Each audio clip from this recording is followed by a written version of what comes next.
على رسوله الكريم أما بعد فأعوذ بالله من الشيطان الرجيم بسم الله الرحمن الرحيم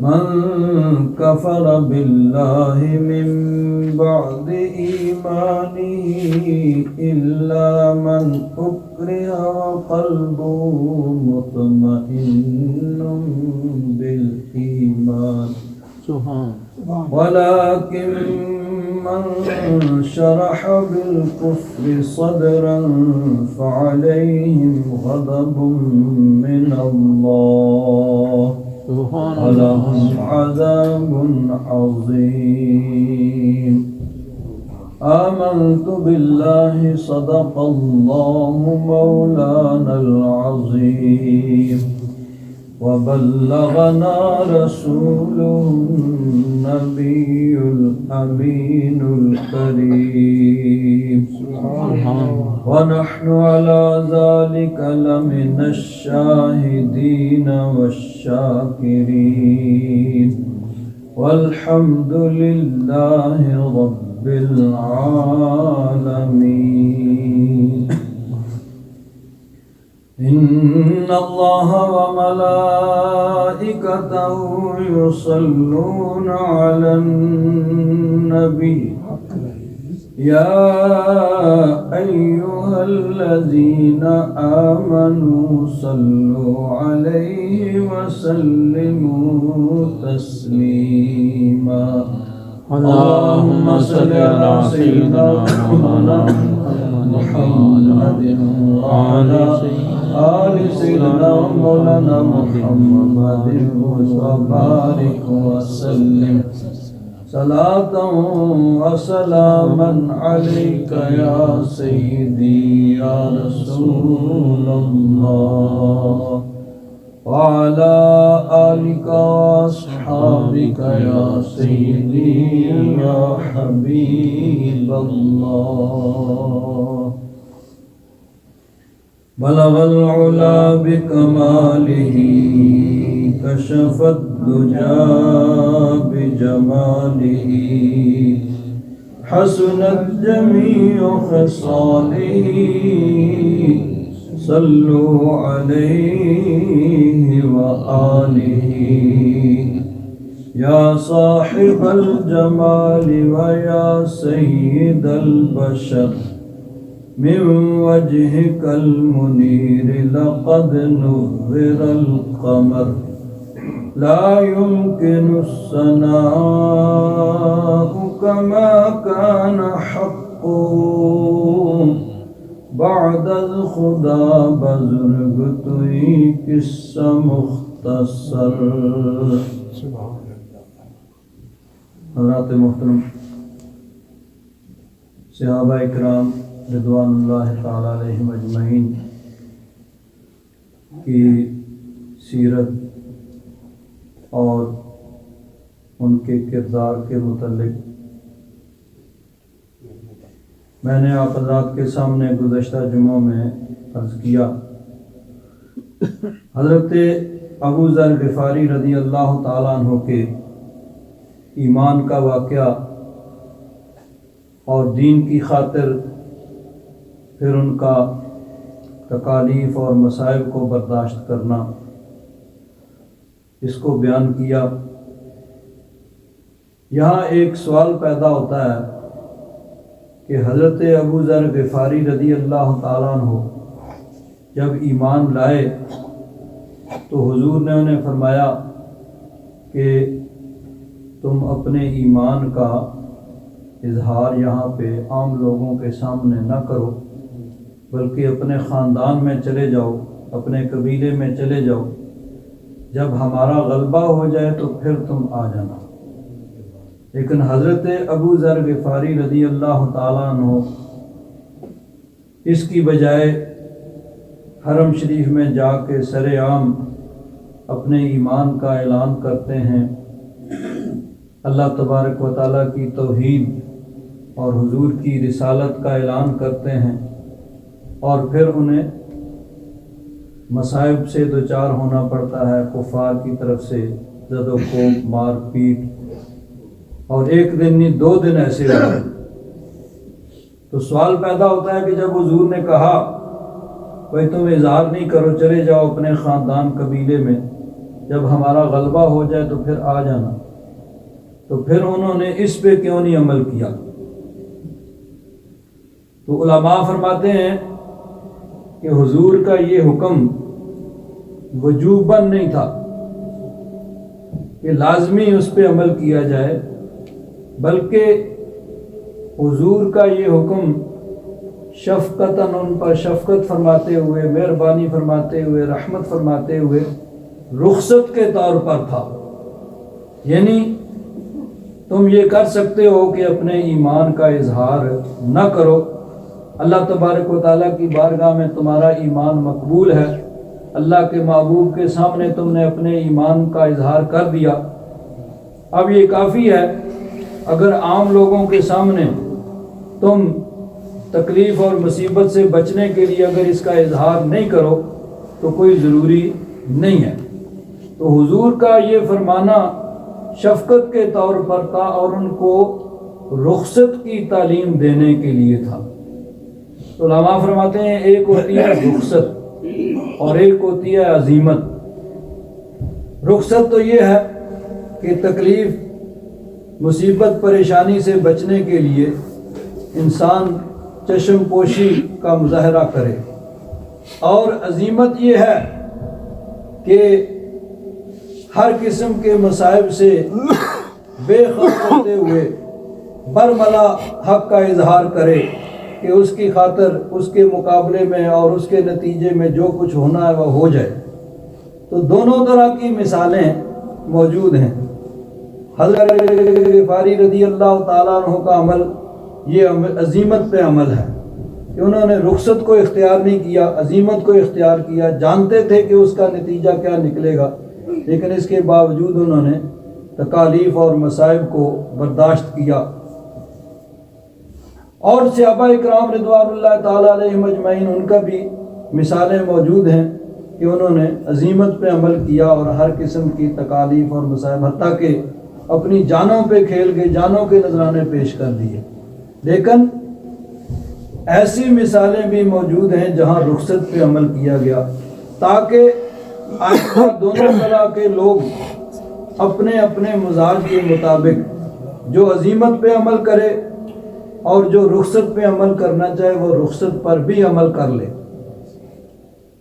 تو رخصت پر عمل کرنے کی مثال یہ ہے کہ حضرت عمار بن یاسر رضی اللہ تعالیٰ عنہ، آپ جب ہجرت کرنے لگے تو کافروں نے پکڑ لیا اور ان کو مجبور کیا کہ وہ اپنی زبان سے کفریہ کلمات کہیں۔ اس سے پہلے ان کے باپ حضرت یاسر اور ان کی والدہ ان کو کافر شہید کر چکے تھے، بے دردی کے ساتھ دونوں کو۔ ان کے والد حضرت یاسر اور ان کی والدہ، ان کا نام سمیہ تھا، یہ دونوں سب سے پہلے اسلام کی خاطر شہید ہوئے۔ اسلام کی خاطر جنہوں نے اپنی جانوں کا نذرانہ پیش کیا، یہ حضرت عمار بن یاسر، ان کے والد حضرت یاسر اور ان کی والدہ حضرت سمیہ تھی، جن کو کافروں نے بے دردی سے شہید کر دیا تھا۔ تو اب حضرت عمار کو بھی انہوں نے پکڑ لیا اور ان کو مجبور کیا کہ وہ کفریہ کلمات کہیں۔ حضرت عمار بن یاسر رضی اللہ تعالیٰ عنہ نے ان کے کہنے کے مطابق جب دیکھا کہ کوئی اور صورت ممکن نہیں ہے اور جو یہ کر رہے ہیں کر گزریں گے، اور اس کی مثال سامنے موجود تھی کہ ان کے ماں باپ کو وہ شہید کر چکے تھے، تو انہوں نے ان کے جو کلمات وہ کہلوانا چاہتے تھے کافر، وہ کہہ دیے زبان سے، کفریہ کلمات ان سے کہلوائے۔ جب ان کی مراد پوری ہوگی، وہ خوش ہو گئے، انہوں نے چھوڑ دیا۔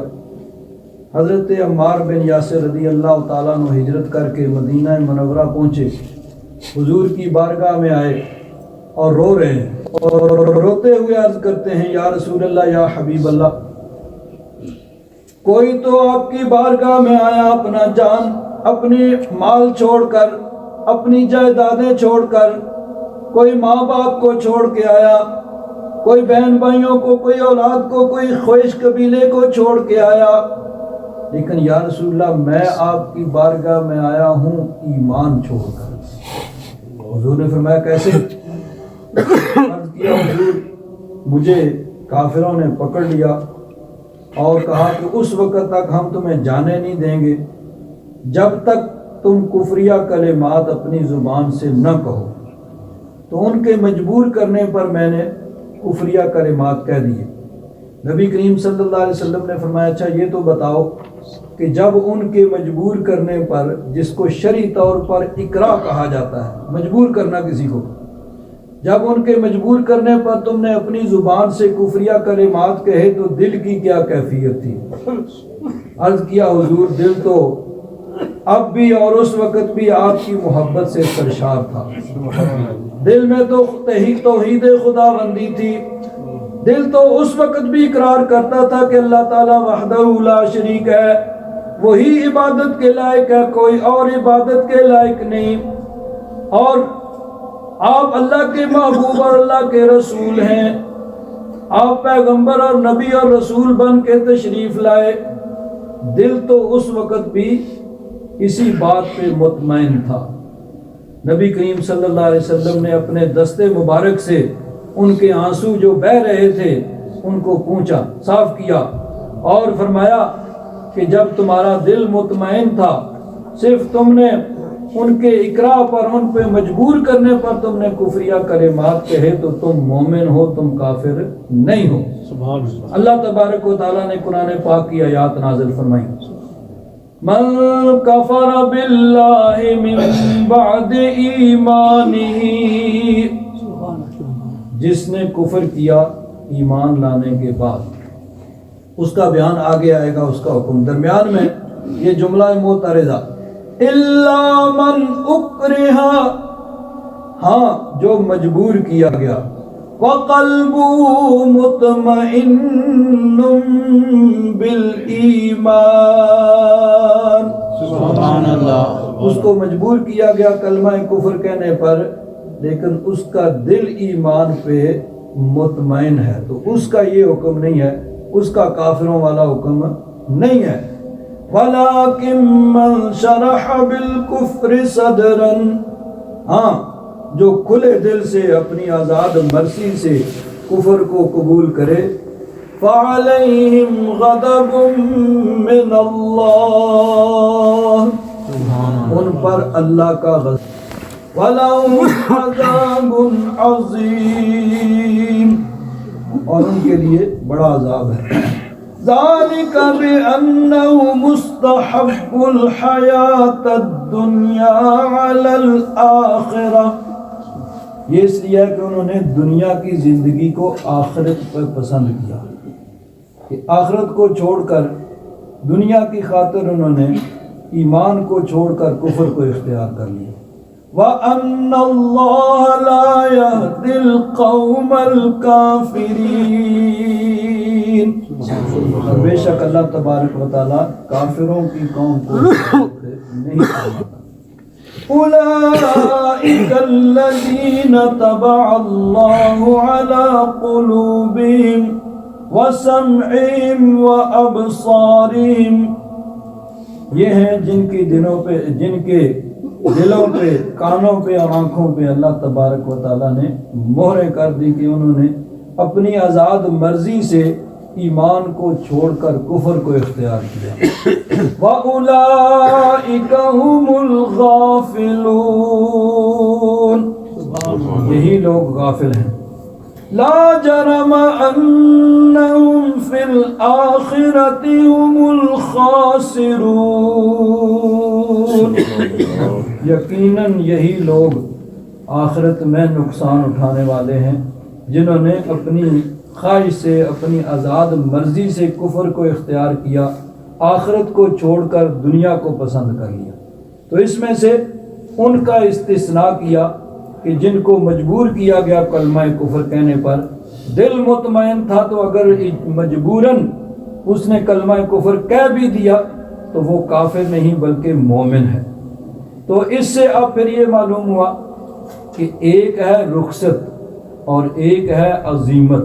حضرت عمار بن یاسر رضی اللہ تعالیٰ عنہ نے رخصت پر عمل کیا کہ کافروں کے مجبور کرنے پر انہوں نے کلمہ کفر کہہ دیا، دل مطمئن تھا۔ اور حضرت ابو ذر غفاری رضی اللہ تعالیٰ عنہ انہوں نے عزیمت پر عمل کیا، حالانکہ حضور نے ان کو رخصت کی تعلیم دی تھی، تو چاہتے تو وہ رخصت کو اختیار کر سکتے تھے کہ حضور نے فرمایا کہ اپنے خاندان قبیلے میں چلے جاؤ، کافروں کے سامنے اپنے ایمان کا اظہار نہ کرو تکالیف سے بچنے کے لیے، لیکن انہوں نے رخصت کو نہیں بلکہ عزیمت کو عمل اختیار کیا، اور جانتے تھے کہ کیا کچھ ہونے والا ہے لیکن سب کچھ برداشت کیا اور اپنے ایمان کا اظہار کیا۔ تو صحابہ اکرام رضوان اللہ تعالی علیہم اجمعین انہوں نے دین کی خاطر ہر تکلیف کو گلے سے لگایا، دین پر عمل کرنے کے لیے جو بھی تکلیف مصیبت آئی انہوں نے خندہ پیشانی سے اس کو برداشت کیا۔ چنانچہ قرآن پاک کے اندر ایک اور صحابی، ان کا واقعہ بھی بیان ہوا، حضرت جندب بن دمرہ رضی اللہ تعالیٰ عنہ، بوڑھے صحابی تھے، مکہ شریف میں ایمان لائے۔ جب نبی کریم صلی اللہ علیہ وسلم ہجرت کر کے تشریف لائے اور عام ہجرت کا حکم آیا کہ مکہ شریف سے سب ہجرت کر کے مدینہ شریف چلے جائیں، جو لوگ ہجرت کر سکتے تھے وہ تو ہجرت کر کے چلے گئے، یہ بوڑھے تھے، سفر نہیں کر سکتے تھے، اور ان کے خاندان کے لوگ وہ ایمان نہیں لائے تھے، وہ کافر تھے۔ تو انہوں نے کہا کہ ہجرت کا حکم عام ہے، سب کے لیے ہے، سب مسلمانوں کو ہجرت کا حکم آیا ہے اور مجھے بھی ہجرت کا حکم ہے، میں بھی ہجرت کروں گا۔ ان کے گھر والوں نے کہا کہ آپ اتنے بوڑھے ہیں، سفر کر نہیں سکتے، کیسے اتنا لمبا سفر، 10 دن کا سفر کیسے آپ طے کریں گے؟ تو ٹھیک ہے، آپ مسلمان ہو چکے ہیں، ہم کافر ہیں، لیکن آپ کی خدمت کریں گے، ہمارے بڑے ہیں، بزرگ ہیں، تو آپ یہیں رہیں، آپ کو کوئی تکلیف نہیں ہوگی، آپ کی خدمت ہم کریں گے۔ لیکن ان کو چین نہیں تھا کہ اللہ تعالیٰ نے ہجرت کا حکم دیا ہے اور میرے لیے کوئی استثنائی، کوئی ایکسیپشنل حکم نازل نہیں ہوا ہے، تو مجھے بھی ہجرت کرنی چاہیے۔ بالآخر انہوں نے اپنے گھر والوں کو مجبور کیا کہ مجھے اونٹ پہ بٹھا کے تم مدینہ منورہ کے رستے پہ ڈال دو، پھر میں جانوں اور میرا رب جانے۔ سبحان اللہ۔ اب ان کے گھر والے جب مجبور ہو گئے تو ان کو اونٹ پہ بٹھایا اور اونٹ کو مدینہ منورہ کے رستے پہ ڈال دیا۔ ابھی تھوڑا سا سفر طے کیا، تنعیم پہنچے تھے، جہاں اب مسجد عائشہ ہے، اور جہاں سے عمرہ، جب مکہ شریف میں ہوتے ہیں تو عمرہ کرنے کے لیے وہاں جا کے عمرہ کی نیت کرتے ہیں، وہاں سے احرام باندھتے ہیں۔ وہاں پہنچے، وہاں ایک تھوڑی سی آبادی تھی، انہوں نے جب دیکھا کہ اونٹ کے اوپر کوئی بڑے میاں بزرگ آدمی ان کو بٹھایا گیا ہے اور ان کی حالت کچھ اچھی معلوم نہیں ہو رہی، انہوں نے اونٹ کو پکڑا، ان کو اتارا، تو اس وقت ان کی یعنی موت کے آثار ان پہ ظاہر ہو رہے تھے۔ تو اس وقت وہ اللہ تبارک و تعالیٰ کی بارگاہ میں عرض کرتے ہیں کہ یا رب ذوالجلال، تیرا حکم ہجرت کا ہے، جو میں کر سکتا تھا وہ میں نے کیا، میں ہجرت کر کے گھر سے نکل کھڑا ہوا، اب میں تیرے محبوب کی بارگاہ میں نہیں پہنچ سکا، مدینہ شریف نہیں پہنچ سکا، اب یہاں میری موت واقعہ ہو رہی ہے، تو یہ میرے بس میں نہیں ہے، میرے اختیار میں نہیں ہے، جو میرے اختیار میں تھا وہ تو میں نے کر دیا۔ وہیں پہ انہوں نے اپنے ہاتھ کو کہا کہ میں اس ہاتھ کو تیرے محبوب کا ہاتھ قرار دے کے تیرے محبوب کے ہاتھ پہ ہجرت کی بیعت کرتا ہوں۔ وہیں پہ ان کا انتقال ہو گیا، وہیں پہ ان کو دفنا دیا گیا۔ مدینہ منورہ خبریں پہنچیں حضرت جندب بن دمرہ کی۔ اب صحابہ کرام آپس میں گفتگو کر رہے ہیں کہ انہوں نے ہجرت تو کی لیکن بیچارے پہنچ نہیں سکے، کاش کہ وہ پہنچ جاتے تو وہ بھی مہاجر شمار ہوتے، اور مہاجرین کا جو درجہ مرتبہ ہے وہ ان کو حاصل ہو جاتا، لیکن بیچارے پہنچ نہیں سکے، رستے میں ان کی موت واقع ہو گئی۔ جب صحابہ اکرام آپس میں یہ گفتگو کر رہے ہیں، اللہ تبارک و تعالیٰ نے قرآن پاک میں ارشاد فرمایا، قرآن پاک کی آیت نازل فرمائی، وَمَن يَخْرُجْ مِن بَيْتِهِ مُهَاجِرًا إِلَى اللَّهِ وَرَسُولِهِ ثُمَّ يُدْرِكْهُ الْمَوْتُ فَقَدْ وَقَعَ أَجْرُهُ عَلَى اللَّهِ۔ سبحان اللہ۔ فرمایا جو نکلا اپنے گھر سے ہجرت کے ارادے سے، ہجرت کی نیت سے، وَمَن يَخْرُجْ مِن بَيْتِهِ مُهَاجِرًا إِلَى اللَّهِ وَرَسُولِهِ، اللہ رسول کی طرف ہجرت کر کے نکلا، ثُمَّ يُدْرِكْهُ الْمَوْتُ، پھر موت نے اس کو آ لیا، یعنی موت کا وقت آ گیا رستے میں، وہ پہنچ نہیں سکے، رستے میں ہی ان کی موت واقع ہوئی۔ فَقَدْ وَقَعَ أَجْرُهُ عَلَى اللَّهِ، سبحان اللہ۔ اللہ تبارک و تعالیٰ کے ذمہ کرم پر اس کا اجر ثابت ہو گیا کہ جو وہ کر سکتے تھے انہوں نے کر دیا، اب جو ان کے بس میں نہیں تھا، ان کے اختیار میں نہیں تھا، وہ اس کے وہ مکلف اور پابند بھی نہیں تھے، وہ ان پہ لازم بھی نہیں تھا، جو کر سکتے تھے وہ کر لیا۔ اس لیے اللہ تبارک و تعالیٰ کے ہاں وہ مہاجر ہیں، اور مہاجرین کا درجہ مرتبہ ان کو حاصل ہے کہ وہ انہوں نے جو کر سکتے تھے وہ کیا۔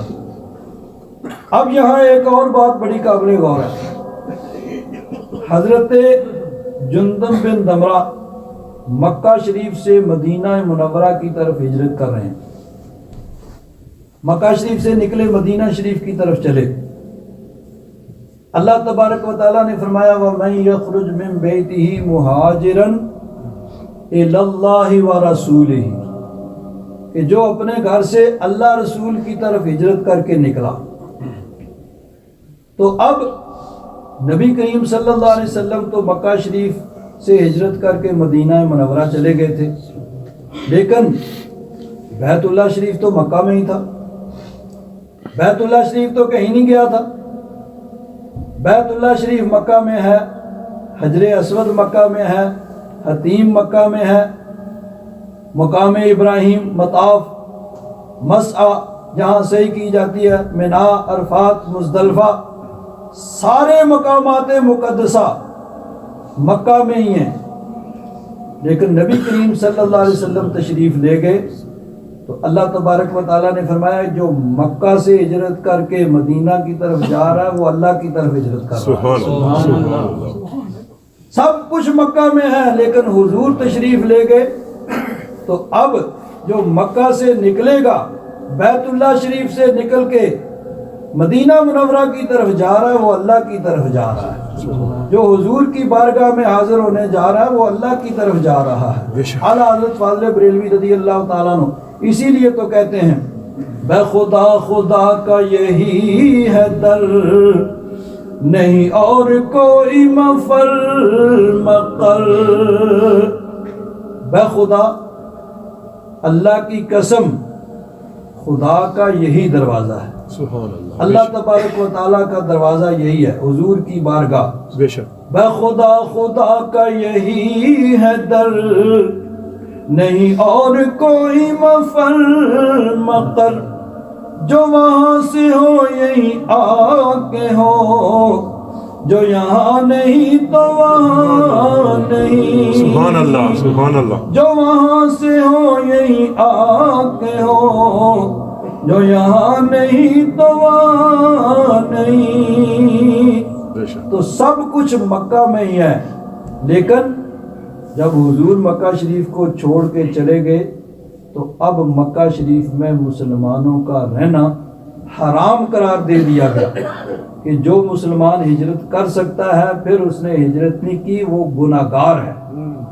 لیکن پھر جب حضور نے مکہ فتح کر لیا اب ہجرت ختم ہو گئی، اب کسی کے لیے مکہ شریف سے ہجرت کرنا وہ ضروری نہیں ہے، مکہ شریف میں رہو اور اب کوئی گناہ نہیں ہے، اب یہاں ثواب ہے۔ تو اصل اللہ تبارک و تعالیٰ اس کو ملتا ہے جو حضور کی بارگاہ میں حاضر ہوتا بے ہے. شک بے شک رب تبارک و تعالیٰ اسی کو ملتا ہے جو حضور کی بارگاہ میں آتا ہے. اللہ تبارک و تعالیٰ نے بھی فرمایا کہ جو مکہ سے نکل کے مدینہ کی طرف جا رہا ہے، میرے محبوب کی بارگاہ میں جا رہا ہے، وہ میری بارگاہ میں ہی آ رہا ہے. بے شک وَمَن يَخْرُجْ مِن بَيْتِهِ مُهَاجِرًا إِلَى اللَّهِ وَرَسُولِهِ، جو اللہ رسول کی طرف ہجرت کر کے نکلا تو نکلے ہیں مکہ سے، جا رہے ہیں مدینہ شریف حضور کی بارگاہ میں، لیکن اللہ تعالیٰ فرماتا ہے جو میرے محبوب کے پاس آ رہا ہے وہ میرے پاس ہی آ رہا ہے، میری بارگاہ میں آ رہا ہے.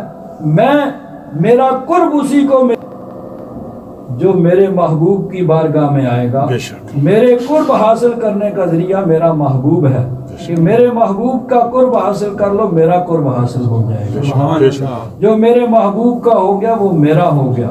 میں خدا کا یہی ہے در، نہیں اور کوئی مفر مکر، جو وہاں سے ہو یہی آ کے ہو، جو یہاں نہیں تو وہاں نہیں. ایک اور بڑی پیاری بات، حضرت حنظلہ رضی اللہ تعالیٰ عنہ حضور کے بڑے پیارے صحابی ہیں. ایک دفعہ حضور کی بارگاہ میں بیٹھے ہوئے تھے، حضور نے واضح و نصیحت فرمائی. صحابہ اکرام رضوان اللہ تعالیٰ علیہم اجمعین کے دل بڑے نرم ہوئے، آنکھوں سے آنسو جاری ہو گئے، خوف خدا بندی اور آخرت کے شوق میں آنکھوں سے آنسو بہہ رہے ہیں. اور ایسی کیفیت ہے کہ دل کے اندر دنیا کا کوئی نام و نشان نہیں ہے. جب وہاں سے اٹھے، گھر گئے، بیوی بچے گھر کے کام کاج، یہ وہ دوسرا تیسرا دنیا کے دھندے مصروف ہو گئے. اب وہ دل کی کیفیت نہیں ہے جو حضور کی بارگاہ میں تھی. تو دل میں خیال آیا کہ یہ تو منافقت ہے، وہاں کچھ اور کیفیت تھی، یہاں کچھ، اب وہ کیفیت نہیں رہی، تو یہ تو منافقت ہے. یہی سوچ کے باہر نکلے. آگے سے حضرت صدیق اکبر آ رہے تھے. حضرت صدیق اکبر سے کہتے ہیں نافق حنظلہ، حنظلہ تو منافق ہو گیا. خود کہہ رہے ہیں اپنے بارے میں کہ میں تو منافق ہوں. حضرت صدیق اکبر نے فرمایا بھئی یہ کیسے ہو سکتا ہے، تم کیسے منافق ہو سکتے ہو، تم سچے مومن. کہا بھئی بات یہ ہے کہ حضور کی بارگاہ میں کوئی اور کیفیت ہوتی ہے، جب گھر میں آتے ہیں کام دھندے دنیاوی کاموں میں مصروف ہوتے ہیں، پھر وہ کیفیت نہیں رہتی، تو اسی کا نام تو نفاق ہے. حضرت صدیق اکبر نے کہا بھئی بات تو یہ درست ہے تمہاری، اور کیفیت ہماری بھی یہی ہے کہ جب حضور کی بارگاہ میں ہوتے ہیں جو کیفیت ہوتی ہے، وہاں سے اٹھ کے جب آتے ہیں تو پھر وہ تو نہیں رہتی. چلو حضور کی بارگاہ میں چلتے ہیں. نبی کریم صلی اللہ علیہ وسلم کی بارگاہ میں آ گئے اور آ کے حضرت حنظلہ پھر حضور کی بارگاہ میں عرض کرتے ہیں یا رسول اللہ نافق حنظلہ، حنظلہ تو منافق ہو گیا. حضور نے فرمایا بھئی یہ کیسے، تم تو سچے مومن ہو. عرض کیا حضور جب آپ کی بارگاہ میں ہوتے ہیں تو ہماری کیفیت کچھ اور ہوتی ہے، بس آخرت کا شوق، خوف خدا بندی اس حد تک ہوتا ہے کہ دنیا کا نام و نشان دل میں نہیں ہوتا. لیکن جب اٹھ کے جاتے ہیں دنیا کے کام دھندوں میں مصروف ہوتے ہیں، پھر وہ کیفیت نہیں رہتی. نبی کریم صلی اللہ علیہ وسلم نے ارشاد فرمایا کہ جو کیفیت تمہاری میری مجلس میں ہوتی ہے، اگر ہر وقت وہی کیفیت تمہاری برقرار رہے تو اے حنظلہ پھر تو تمہارے گھروں میں اور رستوں میں آ کے فرشتے تم سے مصافحہ کریں. سبحان اللہ. لیکن اے حنظلہ یہ قدرت خدا بندی، تقدیر خدا بندی ہے کہ ہر وقت انسان کی ایک کیفیت نہیں رہتی. کبھی ایک کیفیت ہوتی ہے، کبھی دوسری کیفیت ہوتی ہے. اللہ تبارک و تعالیٰ نے انسان کی فطرت ہی ایسے بنائی ہے. لیکن اب صحابہ اکرام رضوان اللہ تعالیٰ علیہم اجمعین کو اپنے ایمان کی کتنی فکر ہے کہ اتنی معمولی سی بات کو انہوں نے محسوس کیا کہ جو کیفیت حضور کی بارگاہ میں ہماری ہوتی ہے وہ ہر وقت کیوں نہیں برقرار رہتی؟ کہیں یہ نفاق تو نہیں ہے، کہیں ہمارے ایمان کے اندر تو کوئی کمی نہیں ہے؟ یہ صحابہ اکرام رضوان اللہ تعالیٰ علیہم اجمعین، اپنے ایمان کی ان کو اتنی فکر تھی۔ اللہ تبارک و تعالیٰ ہم سب کو اپنے ایمان کی اسی طرح فکر کرنے کی توفیق عطا فرمائے، اور جو جذبہ دین کا صحابہ اکرام رضوان اللہ تعالیٰ علیہم اجمعین کو عطا فرمایا تھا، ہمیں بھی اللہ تبارک و تعالیٰ اس سے حصہ عطا فرمائے۔ آخر دعوانا الحمدللہ رب العالمین۔